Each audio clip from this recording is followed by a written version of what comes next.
corner, and Rossi comes straight back at the corkscrew.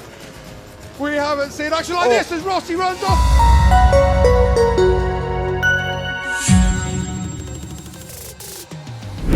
Di tengah kesiapan Indonesia menjadi tuan rumah MotoGP 2022 yang akan diselenggarakan di Pertamina Mandalika International Street Circuit, CEO Sepang International Circuit Dato' Razlan Razali justru merasa khawatir dan seolah tidak terima jika nantinya Indonesia mengubah posisi nyaman tuan rumah MotoGP yang selama ini dipegang oleh Malaysia. Merasa terancam dengan kehadiran sirkuit Mandalika? Memangnya seperti apa sih perbandingan kedua sirkuit tersebut? Untuk menjawab pertanyaan tersebut, berikut ini perbandingan sirkuit Mandalika versus sirkuit Sepang.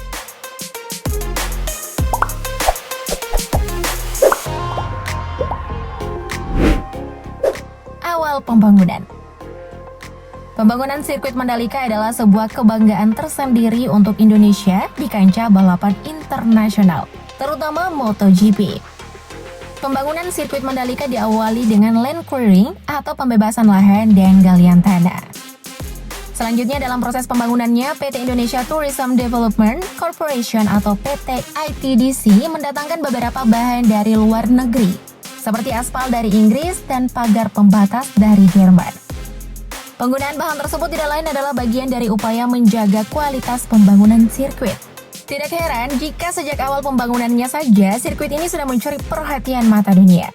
Dengan adanya sirkuit Mandalika, Indonesia naik level lagi nih. Nah, beda halnya dengan sirkuit di negeri jiran yang satu ini. Sirkuit Sepang merupakan satu di antara bagian perencanaan yang menjadikan Malaysia sebagai negara industri. Sirkuit ini didesain seorang arsitek sirkuit Jerman terkemuka, yakni Hermann Tilke, di mana desain dari sirkuit tersebut mengambil inspirasi dari lingkungan sekitar sirkuit. Hermann Tilke adalah arsitek yang paling banyak membangun lintasan balap dalam 20 tahun terakhir.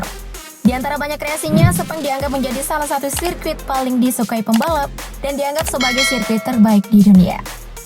Berada di kawasan Asia Tenggara, sirkuit Sepang yang merupakan salah satu sirkuit terbaik di dunia ini berlokasi di Jalan Pekeliling 64.000 KLIS Selangor Darul Ehsan, Malaysia.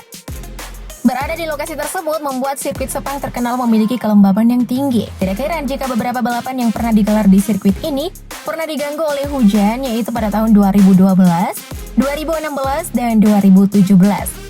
Bahkan pada tahun 2012, balapan dihentikan karena banyaknya genangan air di trek. Meski 2/3 balapan belum dituntaskan, saat itu race dinyatakan sudah selesai.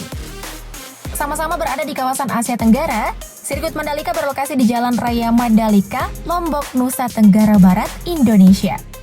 Secara geografis, Mandalika masuk ke Kabupaten Lombok Tengah, Desa Kuta. Mandalika sendiri merupakan bagian dari kawasan ekonomi khusus pariwisata Indonesia.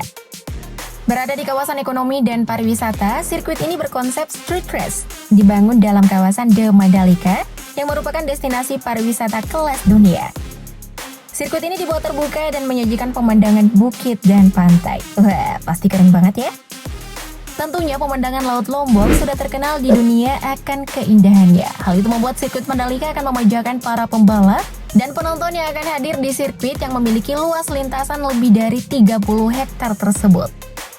Sebagai sirkuit balap kelas dunia, sirkuit Mandalika memiliki panjang lintasan 4,31 km dan 17 tikungan yang siap ditaklukkan oleh para pembalap dunia. Hal menarik lainnya dari sirkuit ini adalah adanya sejumlah fasilitas pendukung yang terdiri dari race control building, pit stop, area paddock atau garasi untuk tim balap yang mencapai 40 garasi, dan landasan untuk helikopter.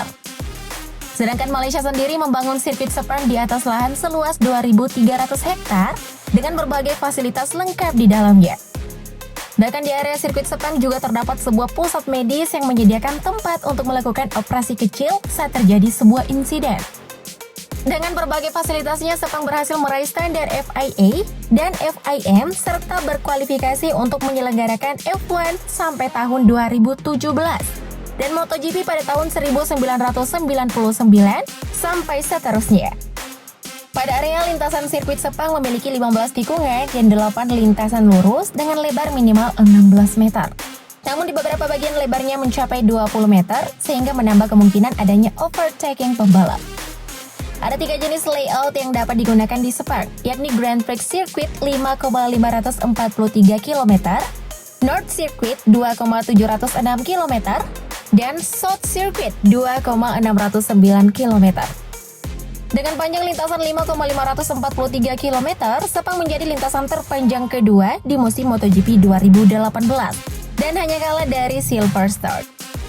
Sirkuit dengan lintasan terpanjang kedua di musim MotoGP 2018 ini dapat menampung lebih dari 100.000 penonton, di mana setiap penonton yang hadir di sirkuit Sepang akan menempati tribun sesuai dengan tiketnya. Di sirkuit Sepang sendiri terdiri dari tribun biasa dan tribun khusus.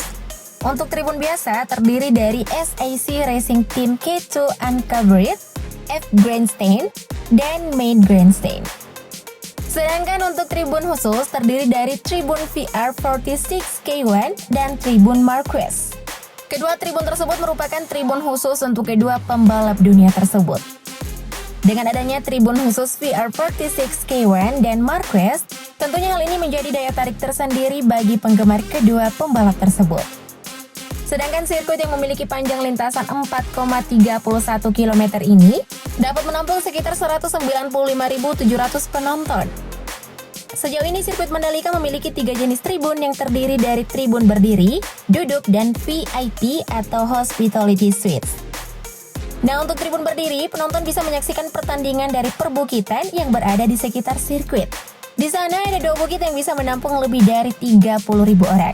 Nah, nantinya, penonton yang menyaksikan ajang balap dari atas bukit akan duduk di atas rumput. Ya, hal inilah yang membuat sirkuit Mandalika memiliki kemiripan dengan sirkuit Brno di Republik Ceko. Jadi nantinya kalian mau duduk di tribun mana nih? Komen di bawah dong! Meskipun tribun tersebut gagal dihuni oleh ratusan ribu pecinta MotoGP tahun ini, namun pembangunan sirkuit Mandalika masih terus digenjot. Sedangkan untuk lintasan utama atau main track, sudah selesai, bahkan sirkuit ini sudah bisa digunakan. Dalam proses pembangunannya, mega proyek milik ITDC ini melibatkan sejumlah kontrak terbaik. Sebut saja PT PP Persero Tbk, PT Adikarya Persero Tbk, PT Hutama Karya Persero, serta PT Wijaya Karya Persero Tbk. Adapun perkiraan dana yang dibutuhkan untuk pembangunan sirkuit MotoGP Mandalika adalah sekitar 1 triliun rupiah. Kalau sirkuit Sepang menghabiskan dana berapa ya? Sebelumnya, Mimin mau kasih tahu dulu nih.